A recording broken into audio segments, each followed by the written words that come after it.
well, that they're actually listening to what each player's telling them? Yeah, I do think that they are listening. I just think, like Black said, I think a big thing for LGD is overconfidence. Because I got to do a bunch of their group stage games. Is when they had like a 12 to 15 gold lead, 12 to 15k gold lead. That's when they really started goofing around. To be honest, I thought maybe like you kind of worry for them, don't you? In those situations, you like, they're not like the VP when they're playing with their food. You kind of.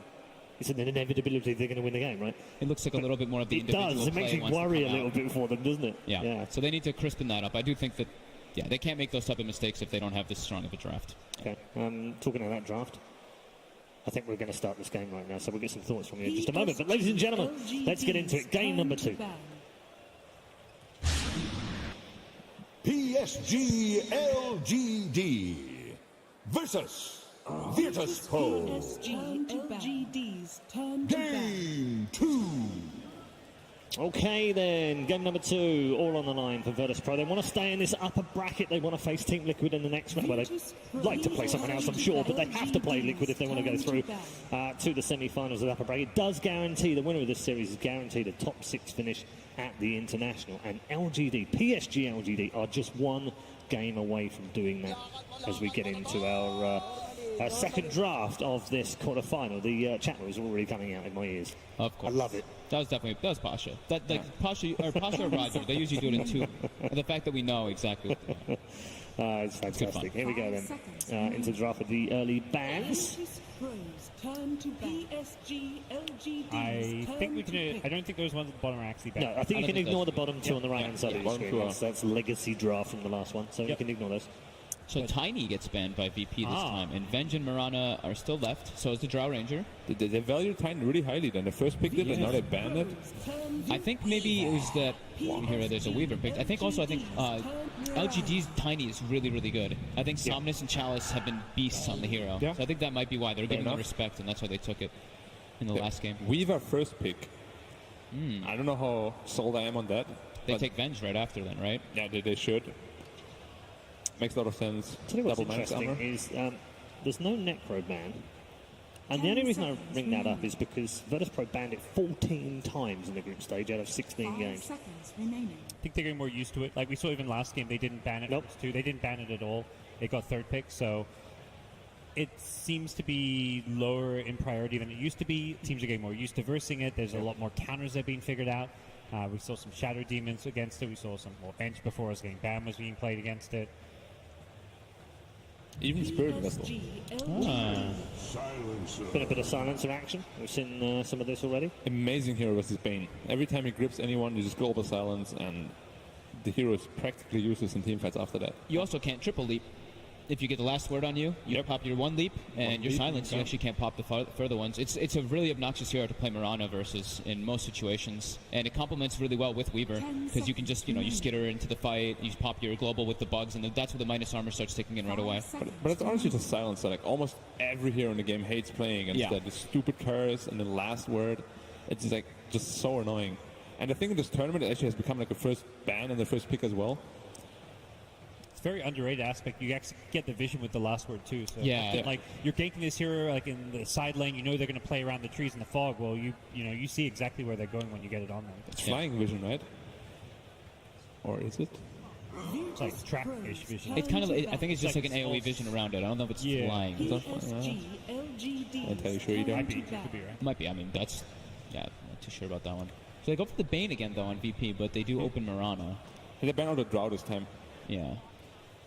I think Drow in general is just very good against the Bane, and like picking into a Drow is always a very risky in my opinion. So this game should be way better for him, and of course they have the Mirana combo, sleep into arrow. Yeah. Pretty much kills either of those 2 heroes right now. What did they face is Void.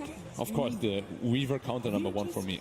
Like there's no better hero against Weaver, in my opinion. Agreed. Like every time you chrono him, he's dead. You just remove the mobility out of the aspect of the hero, which is everything. Yeah. And they do it again. They're really committed on this Bane combo with the Mirana. And this is... Okay. Wow. That's a way to disrupt the combos. It's really good. It's a really good hero against that. Against Bane and Kunk, it's amazing. And Mirana. As someone gets 5-second arrow, someone gets X, someone gets grip. The Tusk is just fantastic there. Yeah. It's a really strong pick. And kind of forgotten too. I don't think has been seen too much play in this tournament, has it? I saw FY play it. I did get to see him play, and he was extremely farmed. And that game they set up with his Zeus, so they looked for like a global ganks to enable this Tusk. Very popular yesterday when I opened my Dota Kings as well. I got 3 Tusks. Oh, okay. Just saying. If anyone wants to swap a couple, huh? Which MMR was that? Sub 1K. No reply from the boys on the panel. Yeah, I mean, you're right. It's not been a massively popular pick so far. So it's the Cormorana, pretty much confirmed. 9 games, 55% on Tusk so far. In the group stage. 55 for 9 games? Yeah. Pretty good. It's only a select few people that have been playing it. Yeah. Got banned 4 times as well. I think it's kind of like a signature hero of some players. Like Windstrike played in both their games yesterday, a few days ago in the tiebreaker. And the Wraith King comes back onto the board. Very interesting, because I would consider both Tusk and Weaver to be quite strong against the Wraith King. Yeah, Yeah, Weaver's... into Weaver, right? The mana burns. Probably offlane Wraith King then, right? If you pick it like this. Yeah. Yeah. Like it can't be a carry. I think they want a safe, reliable, just straight stun to come in right now, because theirs are really relying on like landing a torrent after the Bane sleep and all that. And then They do a lot Mirana's of more stun. like a bit. Right. Have you seen Passion Player? Yes. Pasha Mirana? He was... Oh, the Wraith King. Yeah, Oh, the Wraith King. yeah. He was one of the guys playing it a lot in pubs leading up to this event. Like, Okay. I was kind of saying, like, oh, you know, what heroes are people going to play based on the NA pub meta? He was spamming Wraith King. Yeah, hasn't played it yet in competition here. The Wraith King last time Virtus Pro played was Ramses. Well, he hasn't played Enigma either. But busting out all the new heroes now. Oh. Yeah, he's now up to 14. 14 different heroes played, Pasha. I'm pretty sure he just wants to snatch a top spot. 14. 14. That's in 18 games. No. This feels like a bit like VP going back to their roots. Like, get some safe, stable comfort picks, and then just last pick Ramses. So give Ramses the win condition. The Kunkka plus Wraith King could prove to be a little bit annoying. These 2 tanky frontliners. You can throw a Rum on top too. Terror Blade. Ooh. No. I love that hero. Towers pushing. That means it's offlane Weaver. You know who else loves that? Amy. Amy. Ame. Yeah, Ame loves it. Amy? How do you actually pronounce it? I don't know. So for Terrorblade, something you can always do versus Bane is you can remove the sleep off of yourself, which is really convenient. Like if you have your illusion present, you can always take that quickly off of people. That can be very nice. And versus Wraith King, you get the aura for your team when you pop the reflection. Yeah, and come mid-game, they don't really have any heavy burst damage against the Terrorblade either, so the Thunder will always come off pretty much. They have a global silence to make sure of that, and they have a snowball as well. Played it twice during the group stages. 1 win, 1 loss. So that means it's going to be Chalice playing the Weaver and Ame playing Terrorblade. Yep. Did Somnus play Weaver mid before? It was Arme on the Terrorblade last time, sorry. Did he play Weaver mid already? Maybe? They did not, no. They did not? They've only played Weaver 3 times, all of them on Chalice. They banned Storm again. Gotta respect that maybe Storm. They want to give him a last pick again. It's annoying versus Kunkka and Bane. Even though your animations are slow, right? You've got to do your wind up before you get the lockdown initially. What is a good Somnus hero here? Like something like Dragon Knight maybe. I would... Yeah. He's favoured in Alina. I think in the even group stage. Yeah, Quap or Ember could be good. Something just a bit more flashy, a bit more explosive. You're likely laying against Mirana. Ember's pretty good against Mirana. Yeah, I would agree. Yeah. I'd like something to start the fight, because right now they're relying on like Toss. I would like the Ember or the DK. Yeah. Like Somnus is one of the best DKs, right? Like he always gets really fat. He gets really farmed. He farm prioritizes pretty heavily on it. Yeah. I would just like to have like a tanky hero for them in the front lines, because right now they have Weaver as well as TB. Yeah. They've got the saves in the global, but yeah, definitely. Especially because we assume this Weaver will go Aghanims too. Because I think Chalice has done like Diffusal Aghanims most of his games. Yeah. I mean, I'm definitely on board with a maybe Ember anyway. His Ember is just amazing. Do you know what he hasn't played in the group stage? Is an Invoker, which I find quite surprising, because a number of the mids have experimented through the group stage. Man, we hoped for it too. We were casting a game that like one of the games that didn't matter so much depending on what they did have in the brackets. And they didn't bust it out. No, he picked Tween of Pain. We were like, oh, come on, man. Well, that's also one of his signature heroes as well. And it is Link. Okay, yeah, they go back for that. It's the most popular picked mid-4 maybe in the group stage. It's just a bit scary if you go up against the Mirana and any rotation comes in, you pretty much just die. Like, X mark into area dead, sleep into area dead. That's why I would have liked to see the DK. But I'm pretty sure the Tusk will just play around mid lane then and just protect them. Mm-hmm. Yeah. So what are they going to pick for Ramses? It also, this gives them, they've got like this nice like tower siege too that can also benefit off the bugs from the Weaver. Lina is this mixed damage dealer with the Terrorblade. He's a very, very hybrid hero. Now we have a lot of problems to solve for VP. What is it going to be for Ramses? Yeah, it's like there's TP got picked up, which you have no counter for, but there's also Alina, who could have a Weaver too. Got to solve a lot of problems. Yeah. That last we got to make up for a lot of weaknesses right now. And when it's like your carry positions to make up for problems, it tends to lead to, you know, you're in a type of position in the draft. Yeah. Usually what you want to have when you have last pick, you want to have a very well-rounded lineup, and then your last pick is just like wins you the game. But I can't really see one particular hero right now that really does that. Is that Brood banned out? Yeah, first phase. They can be flexible because it was actually a Tinker last ban, so theoretically Wraith King could go safe lane, Mirana could go off lane. Yeah. It doesn't have to be a Ramsey safe lane hero. That's true. Yeah, very true. A lot of time being taken over this final one. On Alchemist. Okay. That makes some sense. So it's a safe lane. Alchemist to Safe finish lane. our draft off. Okay. Our heroes are known, and it's time to get the thoughts of Mr. BSJ, who's joined us on the panel. Sir. I'm back for game number 2 here, and it feels like the whole time I saw these 4 picks, they needed a win condition for the side of VP. You guys are mentioning it, and Alchemist is a hero that struggles against Terrorblade in the mid to late game because of the sheer damage output that he provides, but Terrorblade's a hero that I feel like has been struggling in the laning stage and just doesn't quite get off to the start he used to. And so I'm honestly leaning towards VP's draft this time. I feel like they have 4 space makers, they have incredible ag scepters if they manage to get to that point in the game. And there's just going to be this race to collapse on this Alchemist farm in the mid lane. And I don't think that LGD is going to be able to shut him down. And we saw what happened in the first series today when you have an Alchemist that gets absolutely free farm. Do you think the Reflection's going to solve the Alchemist problem at all, though? It solves it mid to late game, but if you just come with 6 items, 25, 30 minutes into the game, Terrorblade does not dish out enough damage, and he doesn't have the level 20 yet. So it just doesn't threaten the Alchemist. And I think that if they can manage to get past that stage in the game, LGD will take it, but I'm going for VP. All right, thank you very much, Mr. BSJ. Let's head over to our commentary team for game number 2. Thank you so much, Paul, and the wonderful BSJ as well. Can't leave him out at all. But we know what the win conditions are. We know what the heroes are. After last game, you gotta kind of wonder, though, what's the mindset at right now for VP? This is crazy, Trent. Yeah, where are you at mentally? I think near the end of that draft, too, you could see just how much time in that last pick and how it really looked like it had be some sort of safe lane hero. But when I think of Ramses, like, saving a game, I look towards that Faceless Void. It had been banned out. Maybe something like the Spectre. Oh, that's banned out, too. It seemed like LGD had a very good read on the draft. Yeah, and it is going to be no one playing it this time around. He put up his split in the middle of the draft and decided, all right, this is what we're going to be running out here this time around. He wants to do the taunt here this time around. He wants to do the taunts, wants to feel good about himself. And they are, again, going to make that move that we saw last time down to the bottom side. See if they can find themselves a kill, possibly.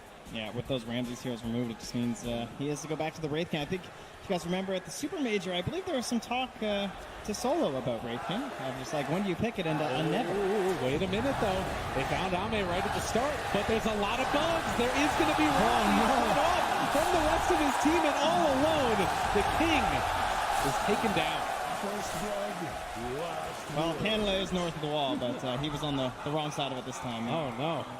30 seconds. Well, you take a look at it now, and, you know, not necessarily the way you want to start. Not the end of the world, though. I think that's one that you can kind of brush off possibly.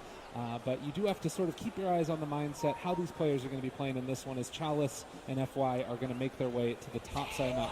So one thing that we did sort of see in the past is this matchup of Kunkka versus a Tusk. You want to talk to me a little bit how these position 4s battle off against each other? Yeah, you saw the Tusk get picked up after the Kunkka. It's been a little bit of a common counterpick as well. Kunkka trying to make a play here for the Rune. Secured with Pasha down bottom. Nice combination of the Torrent and this lovely leaping Mirage. Oh, and all 4. My goodness gracious, VP. I guess that means the chat wheel starts a lot earlier. Once you get 4 bounty runes, you're good to go. But yeah, you just want to look for that snowball to try and stop that big combo happening. Try and secure your allies with that. And we heard the panel talking about, like, where's this tank for LGD, right? I mean, you're running first, you're showing a Weaver and a Terrorblade, so you're thinking, okay, kind of on the edge of the fight, in and out, lots of heavy damage. Terrorblade trying to be that standing tower, just mauling into the enemy team.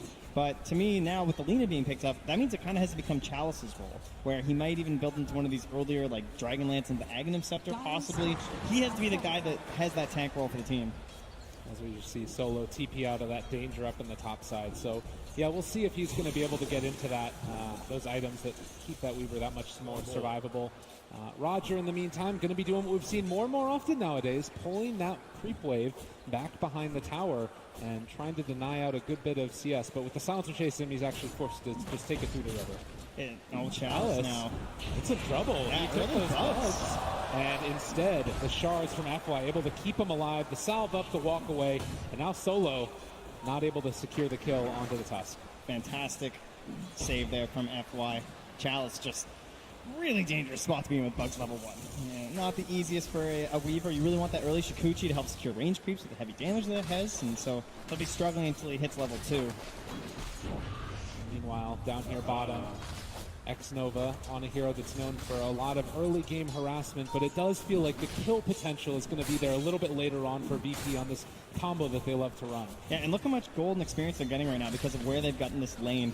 We noticed in a lot of the games during the group stage, the teams getting that Bane early, it means that you can stop this pull from happening where you secure the lane near your own tower. Nightmare is so good at stopping anyone from doing that irritating pull, and with it on the side of Virtus Pro, them and LGD had no real option with just a silencer.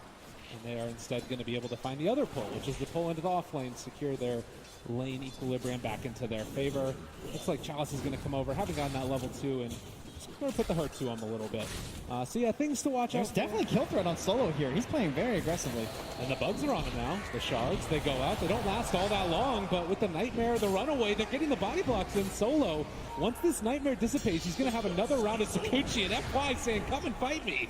I want to battle with you, man. And they are going to deny. Hit him. No. Chalice finds the kill. My heart's beating a little fast after that one.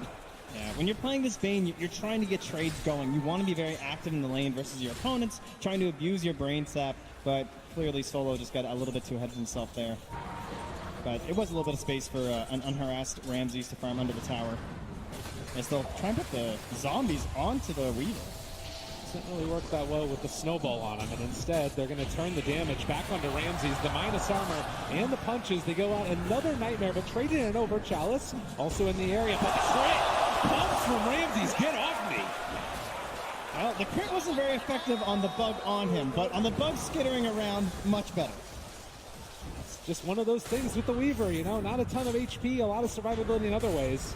The silence, so it won't hit onto the torrent, and that means there's no arrow either. Nice play by X-Nova. Yeah, it's still just laying into Roger here. Is Roger living? Oh, yeah, he's going to TP away. And the punch! He got him! X-Nova not giving up on the play. That puts him now at 4 stolen imp. He runs right back into Pasha. He's rotating on over, trying to secure that 4-minute bounty rune. Or, sorry, 4-minute rune in the river. And looks like he will get it. Is that the new mount as well? Super pretty. Pasha will pick up the illusion and leap away from trouble. Going to TP out of there as well. 2 heroes forced to use this TP in the bottom lane. And yeah, now he's hoping for him. Yeah, you can see here the replay of our beautiful crit here. The bug on top, yeah, gives it a little crit, but that bug shakes it off pretty well. Chalice, unfortunately, able to do the same thing. Solo just constantly harassing through the entire fight with the Nightmare, kind of controlling up this Weaver, and boom, 200 damage.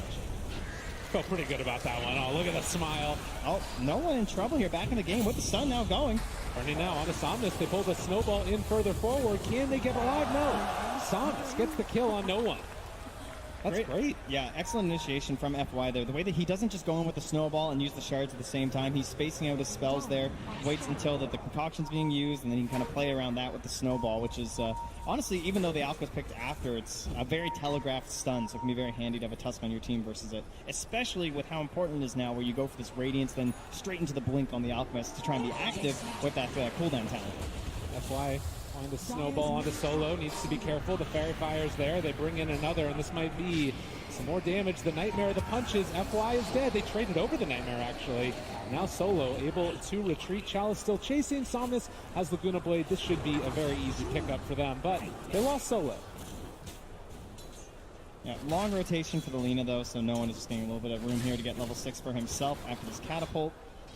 And he's even just going to run away, just staying in range, a little bit worried about any rotations here with that Laguna Blade being there. He does get level 6 with that Clarity as well. Has the Radiance eyed up for himself. And now 5-2. Still very even. It was looking really good for LGD, but a couple of solid moves, those rotations from the Bane have put them back on a solid footing. Yeah, pretty serious XP lead for the side of LGD, though. It's getting up there. It's about 1K at the moment right now. Pasha just got into level 4 versus the level 6 Terrorblade, so not a lot to read on Ame here. He's still holding the point in case he gets ganked for the potential Sunder. Ramses. And likewise, also holding 6.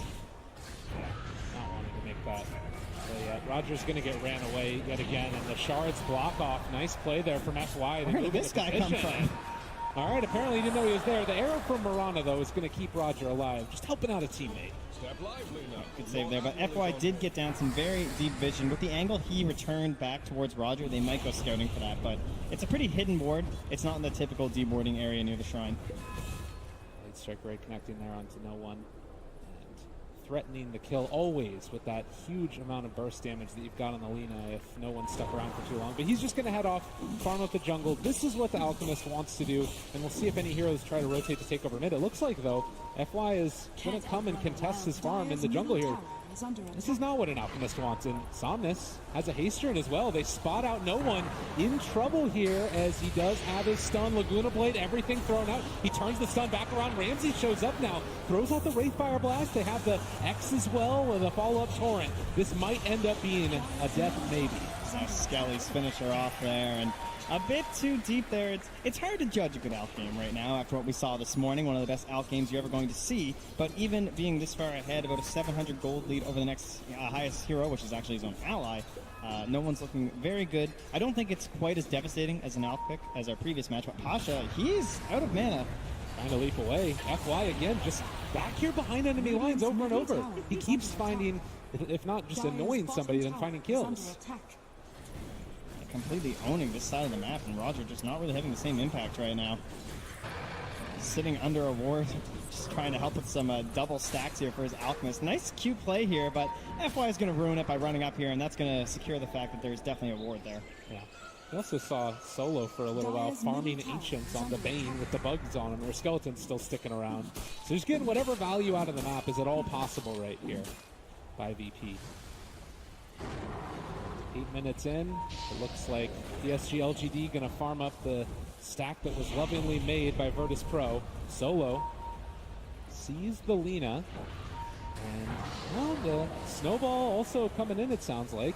Over towards the side, they find themselves a catch here onto the Kunkka. He's so far behind. He's going to lose more in. This is hard on a strength roamer like this. Now 8 stolen for X-Nova. Oh no! The Nightmare Dodge. Is it going to keep him alive? Or are they going to be able to find the kill, rather? This Invis rune. They're turning it back around. Solo maybe in trouble. They try and smoke to run away, but the crit is there.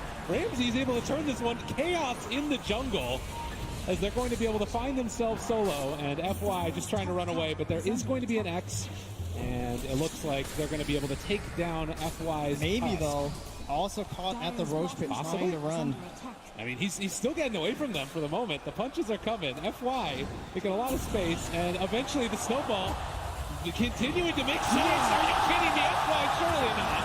All right, he gets brought down in the end. Just narrowly getting the vision. He's making him work for it. This is a very brawly game number 2. It feels like there's little tiny skirmishes happening all around the map. Yeah, LGD are doing a great job of putting this pressure on the Alchemist territory. It's not a total free farm right now. He's not just getting away with everything, whereas Ame kind of is. He hasn't had to be involved very much at all. He's just been down this bottom lane, going between the lane, back to the jungle, and even though he's 1,000 gold behind an Alchemist, that's an Alchemist, you know. He needs a little bit more. Enzi's getting very low, but does manage to escape. Caught there in the Moonlight Shadow. Chalice still trying to push a little bit. It looks like Roger is going to be able to get this rune, but there is a Sentry Ward. And now with Moonlight Shadow wearing off, Roger going to be ran at by this Tusk. There's also a Nightmare on the other side on the Terrorblade. I'm sure if X-Nova had a TP, he would be here right now to steal this, but unfortunately he doesn't have one. Torrent comes out. They also find another kill onto Pasha's. Chalice is going to secure this finish onto Roger. He's still trying to run away. Sakuchi to chase, and the punch. And they killed Pasha way deep. up near the tier 2. He actually went down, chasing him the entire time that they were chasing after FY2. Man, that value ward from the Tusk, it still remained there the entire time. That was an excellent one to get, and they didn't even try a D ward even after the play from FY to come and stop the stack happening from that camp right there. So VP just, a lot of the support's been playing from the top half too, so like there's not an opportunity for Solo to get down here and go for those D wards, and at this point you don't really want to spend 100 gold of your sentry to then miss the ward. And that ward is actually just spotted. That sentry was pinged out instantaneously. But quite in range. They might know there's an observer ward now too. Well, yeah, I can see X-Nova pinging it. He knows there's one in this area. I think he's going to get it. Yeah, very nicely done. Great vision here from PSG LGD. The warding game, X-Nova, again, the panel talked about it, one of these players that's been brought in and was able to help them secure the great DPC results that led them to being in this tournament. Still making the plays here on the big stage as we continue to loom closer and closer towards this Alchemist Radiance timing. Stuns thrown out there into FY. He's getting very close and does have the relic already. And Ramsey's also trying to get involved in this game. He's just going straight for the Blink Dagger after the ring.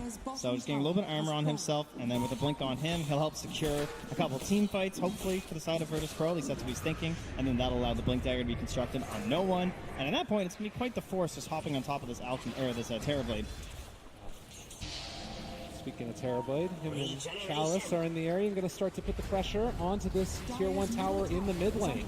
All of the other Tier 1s having already been secured. LGD wanting to take advantage of this timing before the Alchemist really comes online. It's, you know, a lot of different timings that you need to hit in a game like this, but getting as much done before that out comes online is important. Yeah, it doesn't require a whole lot for that mid tower either. Just the Weaver and the Terrorblade. Maybe just walks into the wave up top, and Ramses is forced to just run away. Doesn't really want to waste his ultimate. And he'll have the Blink Dagger now, so probably a smoke play coming here. In fact, it'll just be a Moonlight Shadow, but it's all around this Weaver. They see Ame as well, able to find him. The Global comes out in response. That boat's still going to hit, but I don't know if they have the follow-up now with the Moonlight Shadow runaway. LGD, limited vision in this area. The Snowball save for the moment away from Ramses, and now chasing forward for more. Somnus is here as well. Chalice doing a good bit of damage. He might end up being brought down. They weren't able to find the kill there on the Wraith King. Solo making space for the rest of his cores to find themselves kills. And it's a bane for a Weaver. You take that every day of the week. Yeah, Ramses. Oh, wait, Ramses.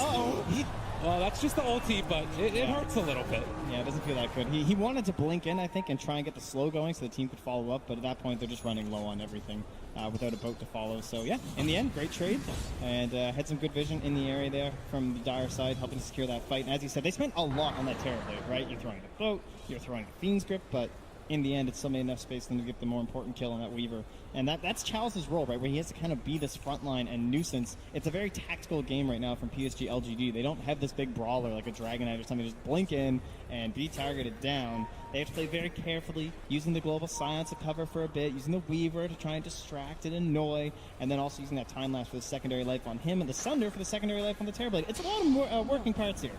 And Ramses does not have his ultimate for another 180 seconds. The Snowball forward with all these heroes around him. He is going to be caught, and TP's away. Can they break it? It does not look like it. Chalice with the time lapse away. Rogers shows up. Xmark, are they really trying to take this fight without the